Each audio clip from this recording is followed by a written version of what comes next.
ભાજપના વફાદાર કાર્યકર તરીકે શરૂ થયેલી ભૂપેન્દ્ર પટેલની રાજકીય સફર આજે મુખ્યમંત્રીની ખુરશી સુધી પહોંચી છે. પોતાની સરળતા, કાર્યશૈલી અને વિકાસવાદી દ્રષ્ટિથી લોકપ્રિયતા મેળવી ગુજરાતના હાલના મુખ્યમંત્રી ભૂપેન્દ્ર પટેલનો જીવન પ્રવાસ એ સાચા અર્થમાં સંઘર્ષથી સિદ્ધિ સુધીની અનોખી સફર છે.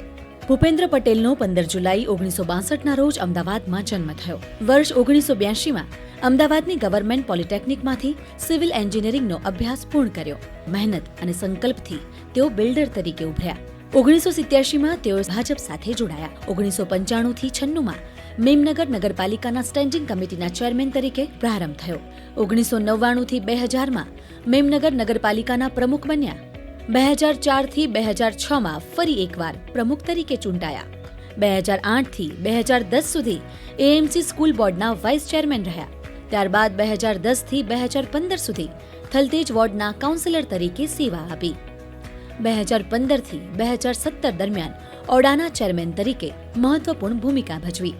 2017માં તેઓ ઘાટલોડિયા વિધાનસભા બેઠક પરથી ધારાસભ્ય તરીકે ચૂંટાયા. 13 સપ્ટેમ્બર 2021ના રોજ ભૂપેન્દ્ર પટેલે ગુજરાતના 17મા મુખ્યમંત્રી તરીકે શપથ લીધા. 12 ડિસેમ્બર 2022ના રોજ તેઓ સતત બીજી વાર ગુજરાતના મુખ્યમંત્રી બન્યા. गुजरात के लोकप्रिय मुख्यमंत्री मृदु एवं मक्कम श्री भूपेंद्र भाई पटेल एक साथी कार्यकर्ता के रूप में भूपेंद्र भाई से मेरा परिचय 25 वर्ष से भी ज्यादा का है.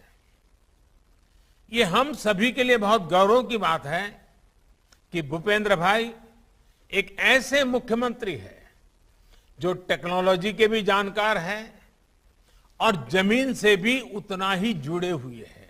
મુખ્યમંત્રી ભૂપેન્દ્ર પટેલના નેતૃત્વમાં રાજ્ય સરકાર દ્વારા છેલ્લા કેટલાક વર્ષોમાં ગરીબ, શ્રમિક, મહિલા અને ખેડૂતોના કલ્યાણ માટે અનેક મહત્વપૂર્ણ યોજનાઓ અમલી બનાવાઈ છે. રાજ્યના 38 શહેરોમાં ઘર વિહોણા માટે 116 આશ્રય સ્થાનો સ્થાપિત કરવામાં આવ્યા છે, જ્યાં દરરોજ 10,000થી વધુ લોકો આશરો મેળવે છે. છેલ્લા 4 વર્ષમાં 15 લાખથી વધુ આવાસોનું નિર્માણ થયું છે. પ્રાથમિક શાળાના બાળકોને પોષણયુક્ત આહાર મળે તે માટે મુખ્યમંત્રી પૌષ્ટિક અલ્પાહાર યોજનાનો પ્રારંભ કરવામાં આવ્યો છે. રાજ્યના 3.26 કરોડ લોકોને પ્રધાનમંત્રી ગરીબ કલ્યાણ અન્ન યોજનાનો સીધો લાભ મળી રહ્યો છે.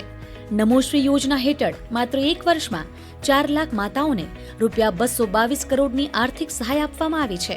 શ્રમિકો માટે શરૂ કરાયેલી શ્રમિક અન્નપૂર્ણા યોજનામાં 19 જિલ્લાઓમાં 293 કેન્દ્રો કાર્યરત છે.